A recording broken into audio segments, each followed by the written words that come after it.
Hi friends, Saturday morning பசங்கள்லாம் tiffin சாப்பிட்டுட்டாங்க. நான் கொஞ்சமாக ராகி கஞ்சி மட்டும்தான் செஞ்சு குடிச்சிருந்தேன். மதியம் லஞ்சுக்கு சாப்பாடு செய்கிறேன். கடலைப்பருப்பை ஊற வைக்கிறேன். இன்றைக்கி மிளகாய் கிள்ளி போட்ட சாம்பார் செய்யலாம்னு ஐடியா வச்சுருக்கேன். அதுக்கு காம்பினேஷனாக மசால் வடை தான் செய்ய போகிறேன். உங்களில் யாருக்கெல்லாம் பிடிக்கும்னு சொல்லுங்கள். கடலைப்பருப்பை கழுவி ஒரு மணி நேரம் ஊற வச்சோம்னா போதும்.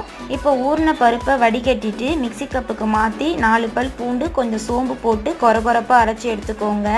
மாவு கூட பச்சை மிளகாய், கறிவேப்பிலை, கொத்தமல்லி, இஞ்சி துண்டு, கொஞ்சம் சோம்பு, சால்ட்டு போட்டுட்டு வெங்காயமும் சேர்த்து நல்லா பிசைஞ்சு விடுங்க.